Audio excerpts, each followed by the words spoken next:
आज के दिन श्री नरेंद्र मोदी जी ने अपने मुख्यमंत्री और प्रधानमंत्री काल के 20 साल पूरे किए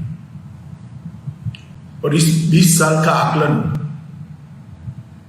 राजनीतिक दृष्टि से और इसका विश्लेषण राज्य और देश के विकास की दृष्टि से करें तो कई चौंकाने वाले तथ्य हमारे सामने आते हैं।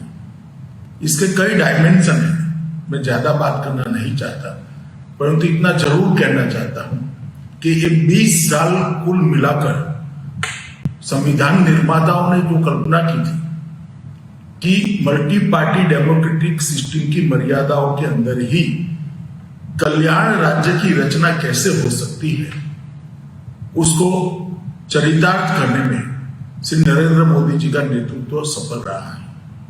नरेंद्र मोदी जी जब राज्य के मुख्यमंत्री बने, गुजरात के मुख्यमंत्री बने, वो कालखंड ऐसा था कि देश में मिली जुली सरकारों का समय चल रहा था। बड़े लंबे अरसे से कोई एक दल की सरकार नहीं आई। उसके बाद भी 10 साल तक मिली जुली सरकारें रही, कोई एक दल की सरकार नहीं हुई। परिणाम क्या हुआ?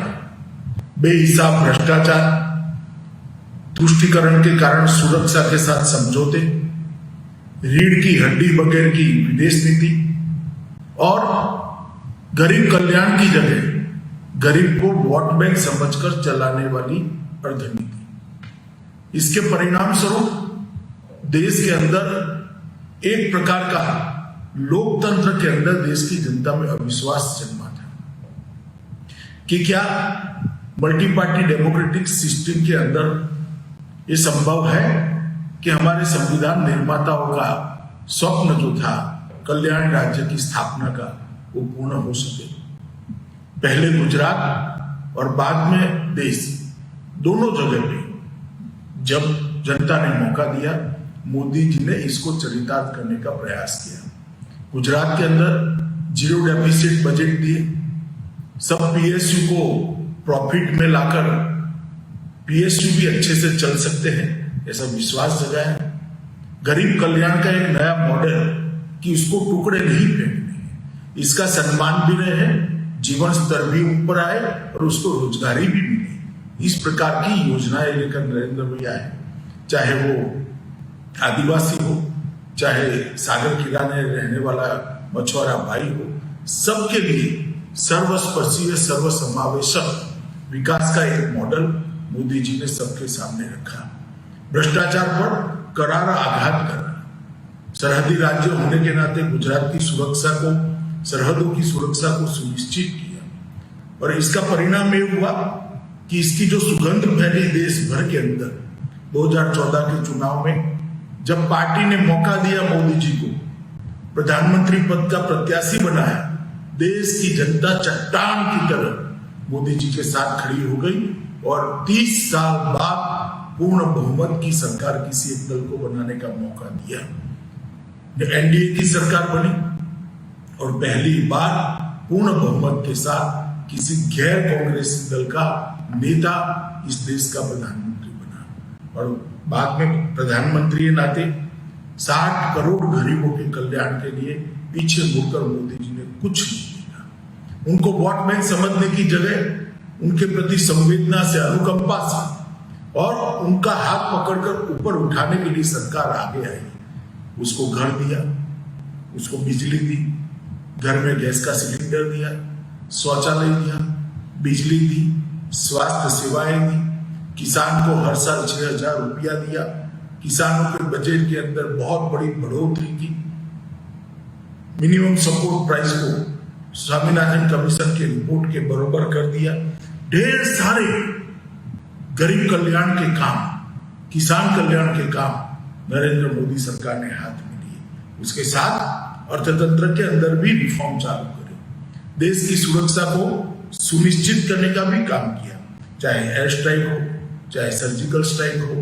ढेर सारे कदम उठाकर दुनिया भर में ये बात को प्रस्तावित कर दिया कि भारत की सीमाओं को हल्के से नहीं लिया जा सकता, भारत की सुरक्षा पर कोई सवाल खड़ा नहीं कर सकता। बड़ी से बड़ी ताकत को आंख में आंख मिलाकर मोदी जी ने जवाब दिया जब हमारे सीमाओं के अतिक्रमण का सवाल आता था। एक मजबूत विदेश नीति की नींव डालने का काम किया।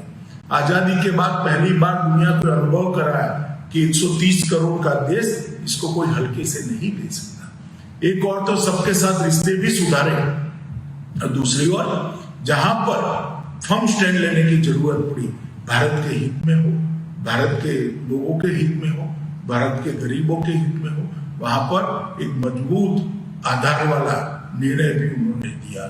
आरसेप में से निकलना, सर्जिकल स्ट्राइक, एयर स्ट्राइक, ये सारे फैसले इसी चीज को इंगित करते हैं कि हम सबके साथ दोस्ती तो चाहते ही नहीं,